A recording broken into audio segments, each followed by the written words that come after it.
World culture festival Karachi का आगाज़ जो है वो हो रहा है, जो कि 30 अक्टूबर तक arts council of Pakistan Karachi में जारी और सारी रहेगा। फेस्टिवल में 40 ममालिक शिरकत कर रहे हैं, फ़लस्तीन, टर्की, और सबसे अच्छी बात यह है कि हमारे पड़ोसी भारत से भी मेहमान इसमें शरीक होंगे।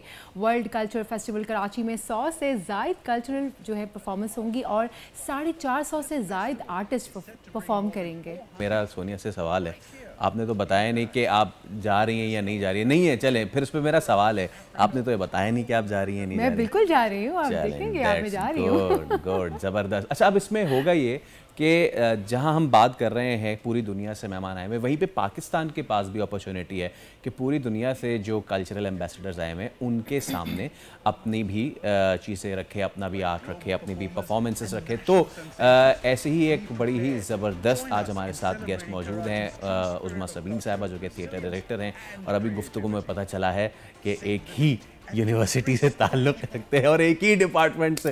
तो उज़मा, सबसे पहले तो अस्सलाम वालेकुम, thank you so much for coming.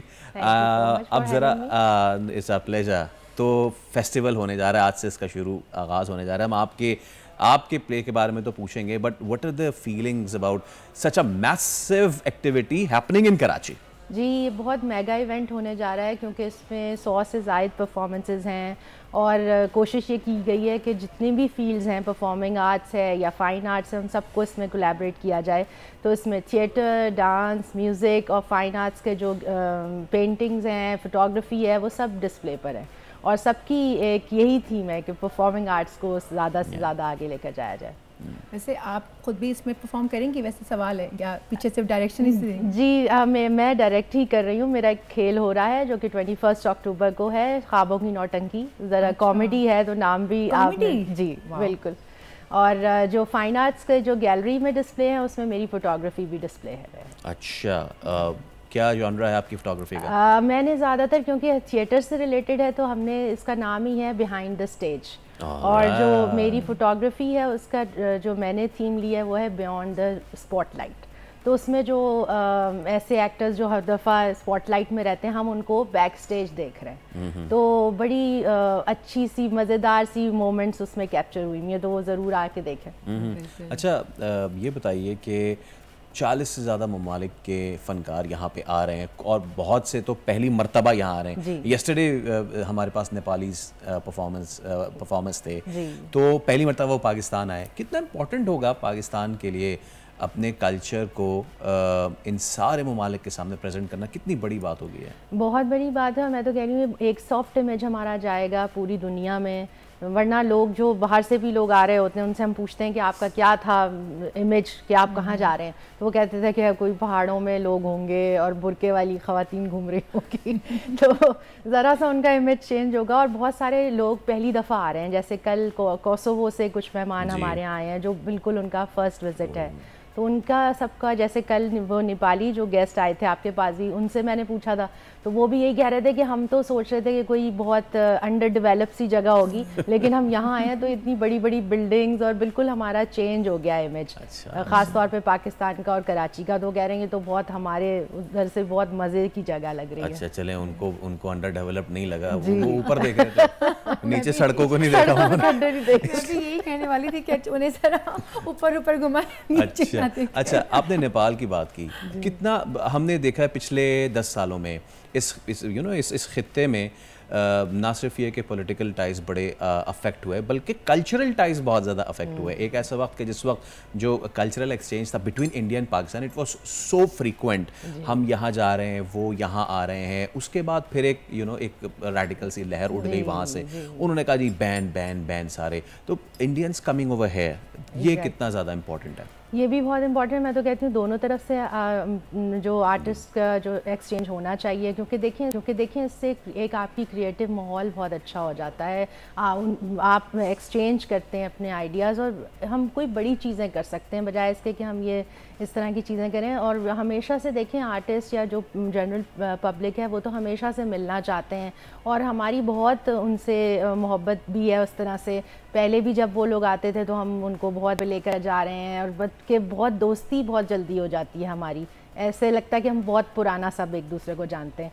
तो ये मैं तो कहती हूँ अभी बहुत अरसे बाद हो रहा है, ये जल्दी जल्दी होना चाहिए। 75 साल पहले जानते तो थे ना वो बल्कि 75 साल पहले भी जाने की जरूरत नहीं, अगेन वही 10 साल पहले वाली जो चीज़ें हैं। तो प्लीज़ मैं पूछना चाह रही हूँ इनके आपके अपने मुतालिक के, आपने मुझे कहा आप कॉमेडी आपका थिएटर है, तो ख़वातीन वो भी कॉमेडी लिखना ज़रा मुश्किल है ये चीज़, क्योंकि ख़वातीन ज़्यादातर वैसे रोमानवी अफसाने और इस तरह की चीज़ें लिखा करती हैं, लेकिन कॉमेडी में जाना कितना कोई टफ़ था, या आपका जॉनरा है, या आपने ख़ुद से चूज़ किया कि मैं, या इससे पहले आपने कुछ और लिखा और अब आपने सोचा मैं कॉमेडी करके देखूँ कि किस तरह से मुझे क्या फ़ीडबैक आता है? जी है तो मुश्किल और वाकई नहीं है ख़वातीन इसमें, लेकिन मैं लिखती भी हूँ प्ले, लेकिन ये वाला मैंने नहीं लिखा है। अच्छा। ये हमारे राइटर हैं बाबर जमाल, जो मेरी टीम का हिस्सा हैं और बहुत अरसे से हम साथ काम कर रहे हैं।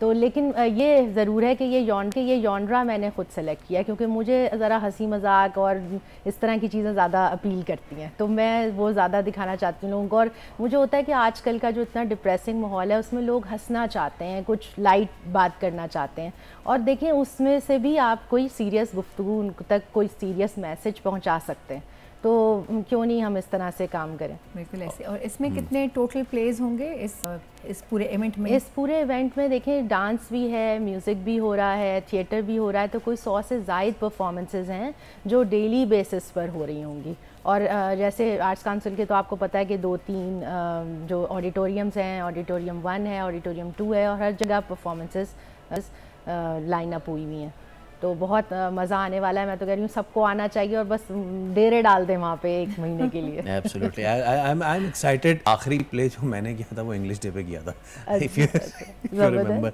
वो जिस तरह होता था ना, वो मैं खैर बताना अच्छा। तो वो बस कर लेते थे, शेक्सपियर डे पे हम कर लेते थे चीज़ें, बट आखिर में we have got 30 seconds to 1 minute. मैं चाहता हूँ मैम, ये तो चीज़ें हो गई ना ये फेस्टिवल के, ओवरऑल थिएटर की तरक्की कितनी ज़्यादा इम्पॉर्टेंट है कराची शहर में? क्या किया जाना चाहिए कि हम दोबारा से उसको अपलिफ्ट करें? देखिए सबसे ज़्यादा तो हमें ऑडिटोरियम्स बनाने चाहिए, क्योंकि अभी सिर्फ यही एक हमारे पास आर्ट्स काउंसिल है जहाँ पे अच्छे ऑडिटोरियम मौजूद हैं, तो ये शहर के और जगहों पर भी होना चाहिए। कि अब कराची शहर इतना बड़ा है तो उसको आप सबको तो केटर ही नहीं कर पाते उसमें, तो मुख्तलिफ जगहों पर ऑडिटोरियम्स बनने चाहिए और ज़्यादा से ज़्यादा इसकी थिएटर की एकेडमीज़ होनी चाहिए ताकि लोग सीखें। और एक देखें जो एक ये नेगेटिव एनर्जी आ जाती है ना, क्योंकि कुछ नहीं कर रहे आप, और ये है ही कोलैबोरेटिव आर्ट, इसमें जब तक आप मेरी बात नहीं सुनेंगे, मैं आपकी नहीं सुनूंगी, हम कोई एक चीज़ बना ही नहीं सकते, और फिर इससे माशरे में रवादारी का होगा। थैंक यू सो मच हुदा समीन, आप तशरीफ लाएं। सब्सक्राइब करें और बेल दबाएं ताकि कोई खबर रह न जाए।